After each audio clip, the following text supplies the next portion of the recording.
Hello guys, आज हम start करेंगे क्लास 12th हिस्ट्री का chapter colonialism and the country side. तो इस चैप्टर में हम पढ़ेंगे कि जो ईस्ट इंडिया कंपनी हमारे इंडिया में इस्टेब्लिश हुई थी, उन्होंने अपने बाकी के एरियाज़ कंट्री साइड में अपना कंट्रोल कैसे किया। एंड हम पर्टिकुलरली पढ़ेंगे बंगाल में ज़मींदारी सिस्टम में उन्होंने अपना जो हमारे फार्मर्स थे उनका फ़ायदा कैसे उठाया एंड कौन सी प्रॉब्लम्स फेस हुई ज़मींदार्स को, ठीक है, जोटेदार्स कैसे इमर्ज हुए। तो हम ये सब कुछ पढ़ेंगे इस चैप्टर में। इस पार्ट में हम बंगाल एंड ज़मींदार्स के बारे में पढ़ेंगे, ठीक है। तो सबसे पहले हमें पता है कि जो कॉलोनियल रूल इस्टेब्लिश हुआ था वो सबसे पहले बंगाल में हुआ था। वो सी के ज़रिए, ओशन रूट के ज़रिए बंगाल में आके रुके थे एंड वहाँ पे उन्होंने अपनी फ़र्स्ट इंडस्ट्री सेटअप की थी। एंड यहीं से शुरू हुआ री order of the rural society. Rural के लोगों को, रूरल एरियाज़ के लोगों को उन्होंने री ऑर्डर किया, चेंज किया, उनके ऊपर अपना जो है ऑपरेशन जो है वो जमाना शुरू किया और अपना ट्रेड से उन्होंने हमारे इंडिया में कॉलोनियल सोसाइटी बनानी शुरू की।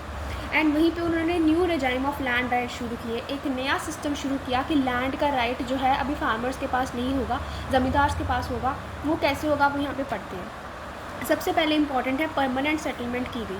परमानेंट सेटलमेंट का मतलब कि परमानेंट जो है रिवेन्यू देना पड़ेगा ज़मींदार्स को on the behalf of the farmers, ठीक है। सबसे पहले ये लॉन्च किसने की थी? It was launch by governor general Lord Cornwallis. इन्होंने लॉन्च किया बंगाल में एंड यहाँ पे ज़मींदार्स बनाए गए। एंड ज़मींदार्स का फंक्शन क्या था?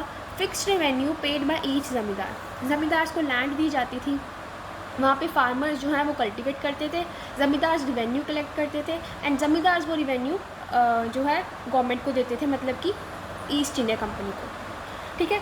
और अगर कोई ज़मींदार फेल हो जाता था टू पे the revenue, his estate was auction. उसकी बोली लगा के उसको बेच दिया जाता था और कोई और ज़मींदार उसको ख़रीद लेता था, ठीक है।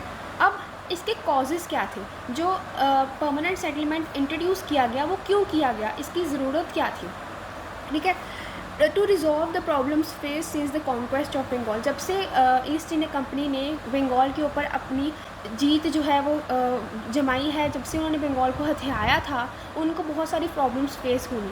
उनकी प्रॉब्लम्स क्या थी कि रेकरेंट फेमाइंस थी वहाँ पे, जो है फेमाइंस मतलब भूख हो रही, जैसे भूखमरी चल रही थी, लोगों के पास सही खाना नहीं था, इनफ खाना नहीं था, ठीक है। एंड एग्रीकल्चर प्रोडक्शन जो है वो बहुत कम थी, आउटपुट ज़्यादा नहीं था, इसीलिए ये प्रॉब्लम्स वो तब से फेस कर रहे थे। एंड उन्होंने सोचा कि परमानेंट सेटलमेंट करने से हमें फ़ायदा होगा, ठीक है। उन्होंने क्या बोला कि हम इन्वेस्टमेंट करेंगे एग्रीकल्चर में, इन्वेस्टमेंट करेंगे एग्रीकल्चर में, तभी बाकी जो है हमें इनकम आएगी एंड हम बाकी के जो है प्रॉफिट्स वगैरह गेन कर सकेंगे। इसलिए उन्होंने बेसिक एग्रीकल्चर से शुरू किया। उसके बाद उन्होंने बोला कि अगर हम राइट्स और प्रॉपर्टी को फिक्स कर देंगे, राइट्स और प्रॉपर्टी को फिक्स कर देंगे तो हमें एक फ़िक्स रेवेन्यू मिल जाएगा, ठीक है। उन्होंने क्या किया, जो प्रॉपर्टी है, जो लैंड थी, उसको सिक्योर कर दिया, ज़मींदार्स को बना दिया, उनका जो है एक तरह का रूलर बना दिया लैंड्स का, एंड उनको इसी से फिक्स रेवेन्यू मिलेगा, ठीक है। ये किया कंपनी ने ताकि उनको एक रेगुलर फ्लो ऑफ इनकम, एक रेगुलर फ्लो ऑफ रिवेन्यू मिले कि हमने तो फिक्स कर दिया है, हमें इतना तो पैसा चाहिए ही चाहिए।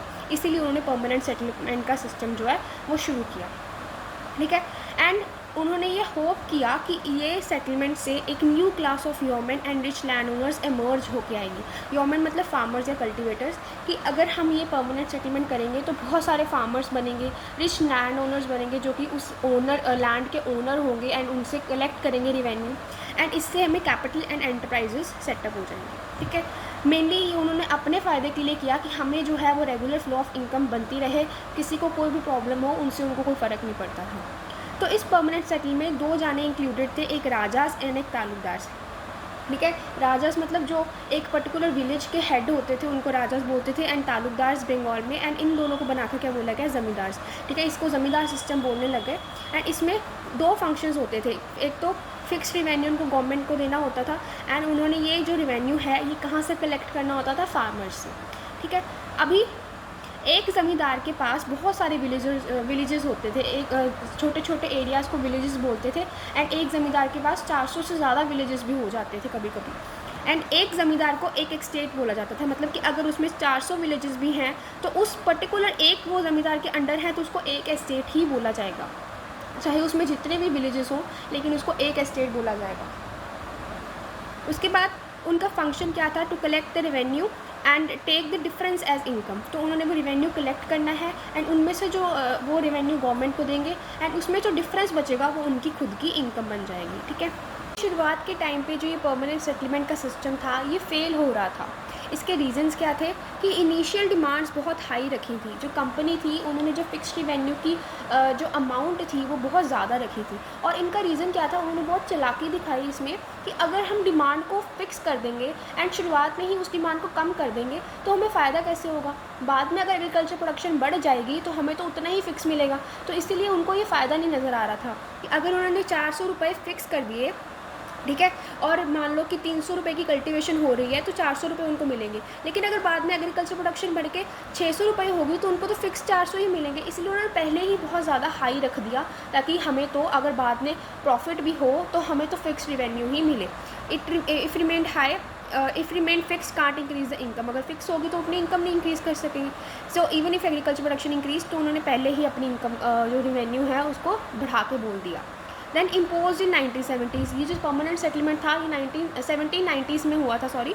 एंड इसमें एग्रीकल्चर प्रोडक्शन बहुत बुरी चल रही थी, डिप्रेशन था, तो उस समय तो पहले ही खाने के लिए पैसे नहीं थे तो वो रिवेन्यू कहाँ से देंगे, ठीक है। रिवेन्यू जो था इनवेरिएबल था, रिवेन्यू को फिक्स करके रखा हुआ था, जबकि हर तरीके की लैंड अलग होती है, हर तरीके के फार्मर्स अलग होते हैं, कल्टिवेशन टेक्निक्स अलग होती हैं, तो they have to be paid irrespective of the harvest. चाहे हार्वेस्ट ख़राब भी हो जाए तब भी फिक्स रिवेन्यू ही देना होता था। लिमिटेड पावर ऑफ ज़मींदार, तो परमानेंट सेटलमेंट में ज़मींदार की पावर थोड़ी लिमिट होनी शुरू हो गई, जिससे कि उनकी जो power to collect the revenue वो भी कम होनी शुरू हो गई।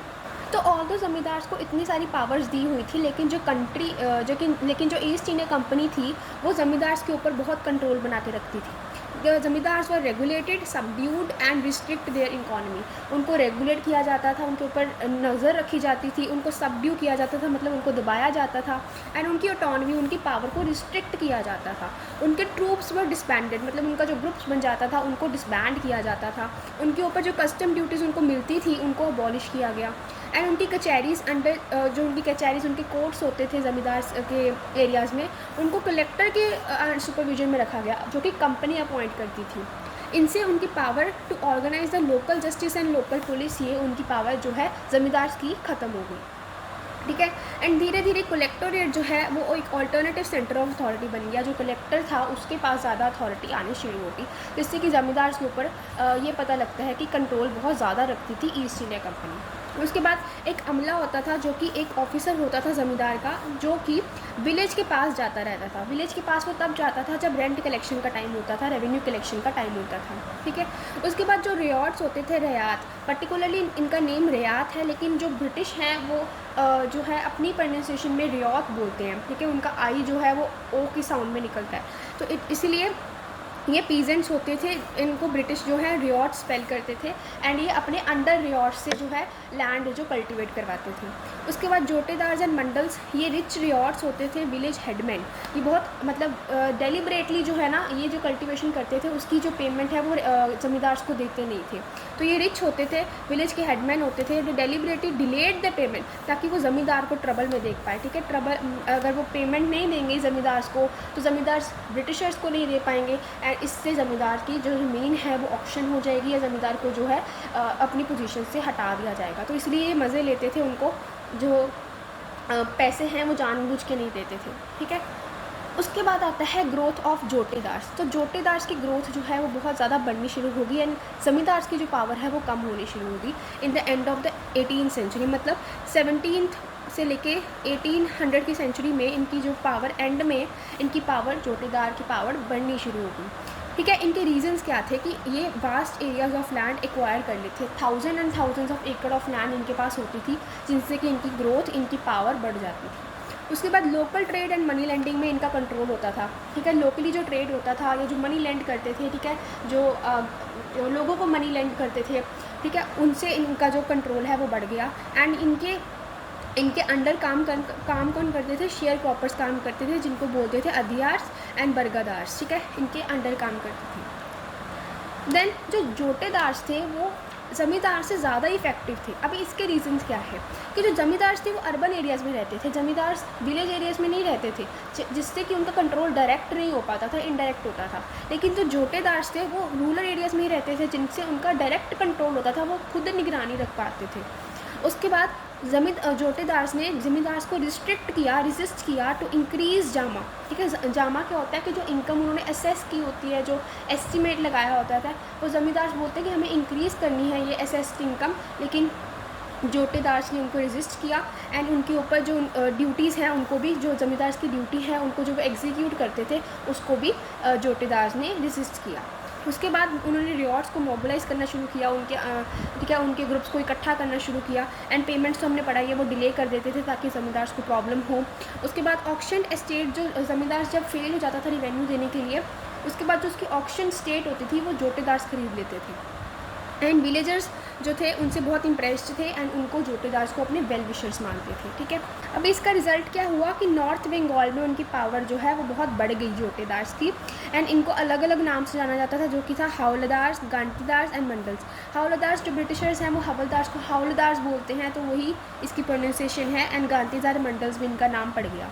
उसके बाद रेजिस्टेंस बाय ज़मींदार्स, तो ज़मींदार जो हैं वो पीछे नहीं हटते थे, वो भी ट्राई करते रहते थे कि हमारी पोजीशन जो है वो बनी रहे। तो वो क्या करते थे, मेजर्स अपनाते थे जिनसे कि उनकी पोजीशन जोटेदार्स के मुकाबले ज़्यादा पावरफुल हो। तो वो फिक्टिशियस सेल करते थे। फिक्टिशियस मतलब जो रियल नहीं होती थी, एक तरह की इमेजिनरी होती थी, मतलब दिखावे के लिए होती थी, लेकिन रियल में वो ऑक्शंस नहीं होते थे। तो वो एक सीरीज़ ऑफ मैन्यूवर्स अपनाते थे। इसकी मैन्यूवर्स मतलब जो स्किल्ड हम दिमाग लगाते हैं, ठीक है, गाइड करते हैं, वो करते थे मैन्यूवर्स। एंड एग्जांपल दी है जैसे राजा ऑफ बर्दवान, जो बर्दवान का राजा था, उन्होंने अपनी जो ज़मींदारी है वो अपनी मदर के नाम कर दी।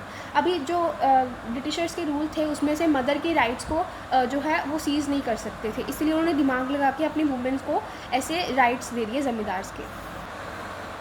उसके बाद क्या होता था कि जब ऑक्शंस होते थे, उनके जो एजेंट्स होते थे ज़मींदार्स के, उन ऑक्शंस को मैनिपुलेट कर देते थे, चेंज कर देते थे। ठीक है, जो ज़मींदार जब अपनी रेवेन्यू नहीं दे पाता था और उसकी एस्टेट को ऑक्शन किया जाता था, तो ज़मींदार के लोग ही उसको ख़रीद लेते थे एंड उसके बाद जब वो ख़रीद लेते थे ऑक्शन ख़त्म हो जाता था, लेकिन बाद में वो पे करने से मना कर देते थे। फिर दोबारा से जो है वो ऑक्शन करवाए जाते थे एंड दोबारा से उसी के जो एजेंट्स हैं वो ख़रीद लेते थे एंड दोबारा से वो जो है वो जो है पेमेंट करने से मना कर देते थे एंड दोबारा से ऑक्शन होते थे एंड ये बहुत एग्जॉस्टिंग हो जाता था एंड इसका रिकॉर्ड नहीं रखा जाता था, ऑक्शंस जो हैं वो कैंसिल हो जाते थे। उसके बाद 1793 से 1801 तक 4 बड़े ज़मींदारों ने बेनामी परचेजेस किए, मतलब बिना नाम के परचेजेस किए। बेनामी मतलब जिसका कोई नाम ना हो एंड इसी से उन्होंने 30 लाख रुपए का यील्ड किया, उन्होंने 30 लाख रुपए कमाए, जिसमें से 15% फिक्टिशियस से, 15% ऐसे दिखावे के लिए थे कि ऑक्शंस हुए हैं लेकिन ऑक्शंस नहीं हुए होते थे। ठीक है, उसके बाद अगला मेजर जो ज़मींदार अपनाते थे अपनी पावर को बनाए रखने के लिए, वो थे लठियाल्स। लठियाल्स मतलब जिनके पास लाठी होती थी। वो क्या करते थे कि अगर कोई बाहर वाला बंदा परचेज़ कर लेता था एस्टेट को, तो उसके वो अटैक कर देते थे, अटैक्ड बाय लठियाल्स, वो उस बंदे पे अटैक कर देते थे। इस जो ज़मींदार हैं वो लठियाल्स को अपॉइंट करते थे। उसके बाद रियॉर्ड्स जो हैं वो रजिस्ट करते थे। रियॉर्ड्स जो फार्मर्स थे वो उस आउटसाइडर को रजिस्ट करते थे कि आप यहाँ पे परचेजेस नहीं कर सकते जब ऑक्शन हो रही होती थी, क्योंकि वो लॉयल रहना चाहते थे ज़मींदार के ऊपर। ठीक है, एंड वो अपने आप को प्रजा मानते थे, सब्जेक्ट मानते थे, मतलब ज़मींदार का एक जो उसके अंडर काम करने वाला होता है वो अपने आप को वो मानते थे, इसलिए लॉयलिटी के बेसिस पे वो किसी भी बाहर वाले बंदे को परचेज नहीं करने देते थे अपनी एस्टेट। उसके बाद लास्ट टॉपिक हमारे पास फिफ्थ रिपोर्ट। अब ये फिफ्थ रिपोर्ट क्या थी? ये रिपोर्ट थी जो कि ईस्ट इंडिया कंपनी ने इंग्लैंड में अपनी पार्लियामेंट में उन्होंने प्रेजेंट की थी। ठीक है, it was submitted in British parliament in 1813, ये इंपॉर्टेंट है। उसके बाद ये फिफ्थ थी, इसलिए इसको फिफ्थ नंबर की बोला जाता है। ये fifth of the series of reports, एक रिपोर्ट्स की सीरीज़ जो है पार्लियामेंट में प्रेजेंट हुई, उसमें से ये फिफ्थ नंबर की थी। And on east India company, ये जो ईस्ट इंडिया कंपनी इंडिया में अपना काम कर रही थी उसके जो है उसके इलेबोरेटेड फॉर्म में ये ब्रिटिश पार्लियामेंट में प्रेजेंट हुई थी। ठीक है, एंड इसमें 1002 पेजेस थे, जिसमें से 8000 पेजेस थे अपेंडाइसिस, मतलब जो सप्लीमेंट्स होते हैं, एक्स्ट्रा मटेरियल होता है, on the petitions of zamindars and jotedars. जो ज़मींदार्स एंड जोटेदार्स की जो पिटिशंस थी उसके ऊपर ये 800 पेजेस लिखे गए थे। एंड इसमें और क्या क्या था, स्टैटिस्टिकल टेबल्स थे, रिवेन्यू कलेक्शन की जो डिटेल्स हैं वो थी, जुडिशली कैसा काम कर रहे थे, ठीक है, उनकी एडमिनिस्ट्रेशन कैसी थी, ये सब कुछ उस रिपोर्ट में लिखा हुआ था। ठीक है, अब इसके कॉजेज़ क्या थे, इस फिफ्थ रिपोर्ट को बनाया क्यों गया था? इस फिफ्थ रिपोर्ट को बनाया गया था क्योंकि 1760s में जो इंग्लैंड है वो बहुत क्लोजली वॉच कर रहा था ईस्ट इंडिया कंपनीज़ की एक्टिविटीज़ को, इसलिए उन्होंने ऑर्डर किया था कि आप ये रिपोर्ट हमें बना के दो। उसके बाद जो monopoly over trade with India and China, जो यहाँ पे ईस्ट इंडिया कंपनी हमारे ऊपर मोनोपोली जो जता रही थी, अपना कंट्रोल हक दिखा रही थी, वो अपोज कर रहे थे कुछ ब्रिटिशर्स। तो वो चाहते थे कि हमें सारी रिपोर्ट चाहिए कि वो कैसे काम करते हैं। एंड इंक्रीजिंग प्राइवेट ट्रेडर्स की अमाउंट जो है वो इंक्रीज़ हो गई थी, एंड वो चाहते थे कि हमें भी ब्रिटिश जो ट्रेड करते हैं, ईस्ट इंडिया कंपनी जो ट्रेड करती है, उसका आधा हिस्सा, उनका शेयर उनको मिले। उसके बाद ब्रिटिश जो है वो इंडियन इकॉनमी को, इंडियन मार्केट को ओपन अप करना चाहते थे ताकि उनके मैन्युफैक्चरर्स वहाँ पे काम करें और पैसे कमाएं, इसलिए उन्होंने रिपोर्ट्स बनवाई। उसके बाद वो ग्रीड और करप्शन देख रहे थे ईस्ट इंडिया कंपनी की, बहुत ज़्यादा ग्रीडी है, करप्टेड कंपनी है, इसीलिए वो रिपोर्ट्स बनवाते थे। एंड वो चाहते थे कि जो बेनिफिट ईस्ट इंडिया कंपनी उठा रही है वहाँ पे ट्रेड के, हमारे इंडियन रिसोर्सेज के, वो सारी की सारी ब्रिटिश जो है नेशन को मिले एज अ होल। ठीक है, उसके बाद इसकी सिग्निफिकेंस क्या थी? It shaped our conception from a century and half over rural Bengal. तो हमारे रूरल बंगाल के बारे में हमें इंफॉर्मेशन देती है, एंड इससे इंटेंस डिबेट्स हुई थी ब्रिटेन पार्लियामेंट में, एंड ये एक इनवैल्यूएबल एविडेंसेस प्रेजेंट करती है on the condition of rural people in Bengal. ठीक है, उसके बाद प्रॉब्लम्स क्या थी इस 5th रिपोर्ट में? ये बोलते थे कि ये बायस्ड है। ठीक है, ये अच्छे से जो है रिपोर्ट्स प्रेजेंट नहीं करती। इसका मेन ऑब्जेक्टिव तो क्रिटिसाइज़ था ईस्ट इंडिया कंपनी को करने के लिए, लेकिन ये जमींदार्स को क्रिटिसाइज़ करी जा रही है। It presented exaggerated collapse of zamindars की जो कोलैप्स हुई थी उसको बहुत बढ़ा चढ़ा के दिखाया गया था। And it also presented exaggerated scale on losing land by zamindars. जो जमींदार्स ने अपनी लैंड लूज़ की थी उसका भी स्केल बहुत बढ़ा चढ़ा के दिखाया था। बट जमींदार्स जो थे वो भी बहुत पावरफुल थे, जबकि ये एग्जैगरेटेड वर्जन था। जमींदार्स कुछ ना कुछ करके अपनी लैंड को वापस ले ही लेते थे, जबकि उनकी 5th रिपोर्ट में ऐसा झूठा दिखावा दिखाया गया था। ठीक है, सो इसमें हमारा first part colonialism and country side का कंप्लीट होता है। If you find this video helpful, please like and subscribe. Thank you.